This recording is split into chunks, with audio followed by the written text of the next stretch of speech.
Umurava cyangwa umuhate ntago ari ukuzamuka umusozi muremure ku isi cyangwa guhindura isi. Rimwe na rimwe imisozi uba ugomba kuzamuka ibigizwe n'iminsi n'amezi bigizwe no gusunika cyane ugana imbere, kabone n'ubwo waba ushaka kwiturira mu hashize.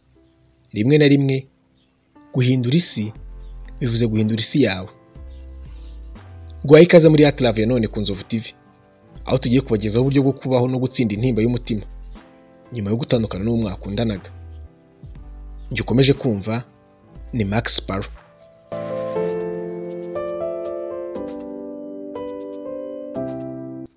Buhoro buhoro nk'uko ubikeneye ugenda ukira gahoro gahoro, kuko rimwe na rimwe ubutwari ntabwo bugizwe n'intambara cyangwa kumena amaraso.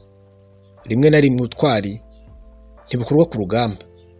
Rimwe na rimwe ubutwari ni intambara ituje, ubworoherane butagaragara muri wowe. Uhindagurika no mu minsi yawe yijimye, kandi wikubitsa ko ufite imbaraga, ko ugomba kwivugurura muri wowe, kandi ko hari ibyiringiro.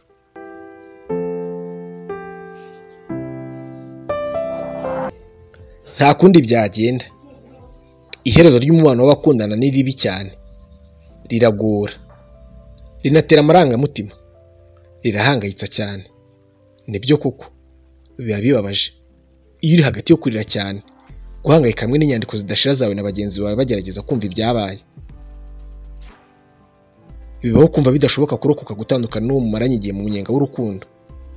Nubwo abantu bose babicamo mu buryo butandukanye, ni iby'ingenzi kwiga uko wakomeza neza ubuzima nyuma umubano wawe n'uwo mukundana waba urangiye. Atari kubw'imibereho yawe y'umutima gusa, ahubwo kugira nanone witegure kuba wahura n'undi muntu uhuye neza nawe mu gihe kizaza. Hano inzobere mu gukundana zisangiza inzira nziza zo guhangana no gutandukana n'umukunzi wawe ugakomeza ubuzima, kimwe no guhitamo imyitwarire kugira wirinde ibyo bizagusubiza inyuma. Humura cyane, wibuke ko hazabaho iminsi y'umukiri imbere yawe, hanyuma uhindurire inama intambwe ifatika. Washobora kubikora.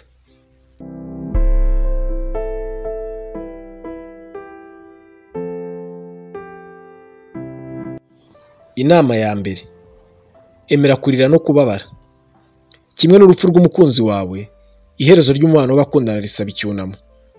Inzobere mu guhuza abakundana Julie Becker abisobanura avuga ko uri kurekura umuntu witagaho cyane kandi no kwitandukanya ku gitekerezo cyiza kizaza wigeze utekereza bishobora gutera ibyumvo bikomeye by'umubabaro. Rero ni byiza gufata igihe cyo kubabara kugira ushyire iherezo kuri uwo mubano. Emera kubabara, byose bikurimo amarangamutima kugira ubashe gukomeza. Gira ibibazo byawe, fata umwanya wo kwibuka ibihe byiza, ubyemere kandi ubyizihize uko byari bimeze, kandi wemere kubiririra byose, kuko nukomeza kwifata no kubitindaho bizagukerereza kuba wakomeza neza ubuzima.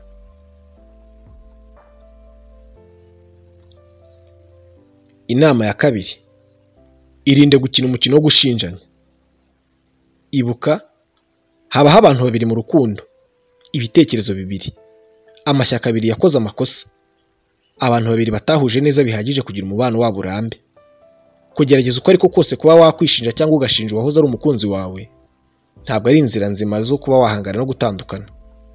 Umwanditsi w'ibitabo Menya avuga ko ugomba kugerageza gufata umwanya ukemera amakosa, udakinnye umukino wo gushinjanya. Ni ibisanzwe kumva wicira urubanza cyangwa kugira uburakari, ariko nta n'umwe muri mwe wigeze atungana mu mibanire yanyu. Gerageza uko ushoboye kugira udakomeza kwiyumvisha mu bitekerezo ko utari ukwiye uwo mwakundanaga cyangwa se ko wataragukwiye. Fata ko byari nk'umuhanda w'inzira ebyiri, buri wese aca mu ye, inkuru ikarangira. Kuko ubashije guhangana n'ibi, uzabasha gutangira guhura n'ukuri k'umunsi umwe uzishima utari kumwe nawe.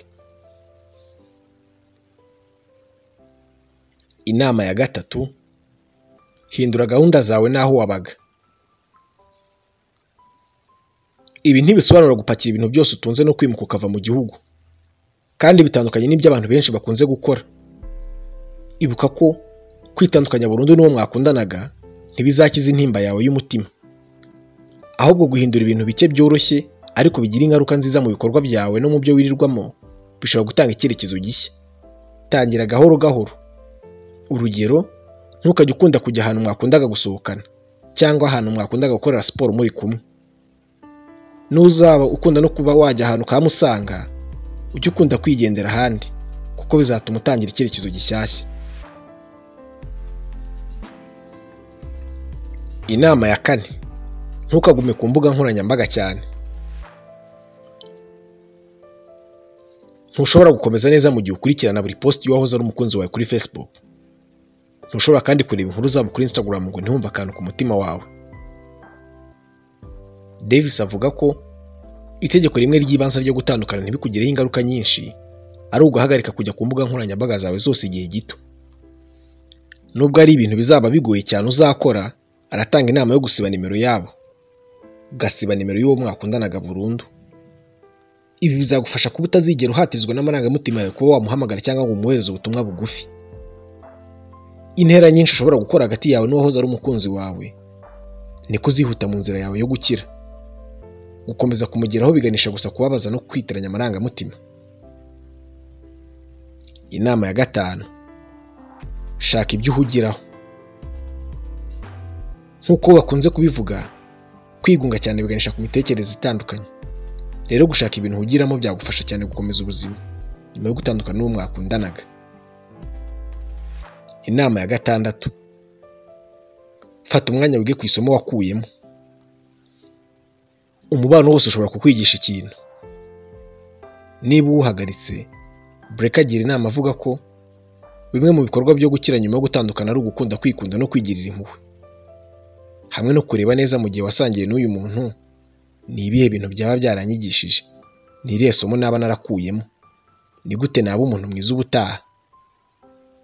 Bikuremo isomo wiha intumbero zindi z'ahazaza, bizatuma hashize hakubera nk'ahashize, ujye uhafatamo nk'amateka. Bizatuma hashize hataza kubera inzitizi z'ahazaza hawe, ahubwo uzajya uhora uhigiraho. Inama ya 7, ntuzaryamane n'abo ubonye bose ngo wiyibagize cyangwa se ngo urimo urahima uwo mwakundanaga. Irinde gukora imibonano mpuzabitsina ngo uri kwishimisha cyangwa urimo uribibagiza. Ibi bizatuma wishima mu gihe kirekire kizaza. Gutuza no kumva utekanye bisaba igihe n'imbaraga, ariko ugomba kwemerera umwanya kugira ngo wongere kuba mwiza. Inama ya 8, ntugateganye kwiyegereza uwo mwakundanaga. Ntugatekereze kwiyegereza uwahoze ari umukunzi wawe. Ubundi abantu babiri bakuze bafite umuco bashobora gutandukana neza bakaganira ibyabaye mu mibanire yabo, bakavugisha ukuri, bagasabana imbabazi, bagakomeza neza ubuzima. Tesna, umuganga w'indwara zo mu mutwe akaba n'umwanditsi w'ibitabo, avuga ko mu gihe binaniranya kenshi bisaba nk'umwaka nyuma y'umubano urangiye. Ni ukubera ko kwiha akanya wenyine bisaba kubona ibisubizo by'ukuri ku bibazo byawe ku byabaye mu gushaka kumva impamvu. Ariko iyo ufite intimba ku mutima, biragoye kwinjira muri uwo mwanya w'ibitekerezo. Nyuma yo gutandukana mwembi muba mubabaye, murakaye, muba mwishinja, kandi akenshi ntimuba mushaka kumva ukuri nubwo mwaba mukuzi. Nta n'umwe muri mwe uba wifuza kumva ukuri vuba. Tesna avuga ko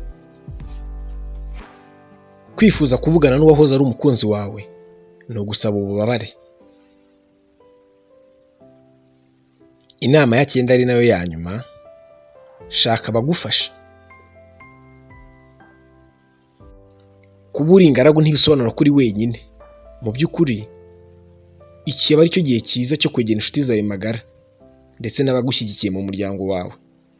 Niba gusaba ko mwajyana gusangira uzajya ubyemera. Niba gusaba gusohokana nabo no gutembera ujye ubyemera. Niba azajya banagusaba akanya ngo muganire ujye wemera, kuko ibyo bizagufasha kubisohokamo neza. Emera ubufasha,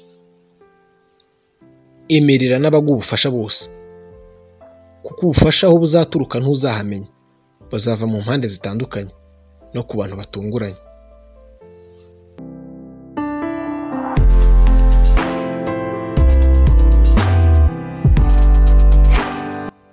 Ndagushimiye wumvise @love ya none.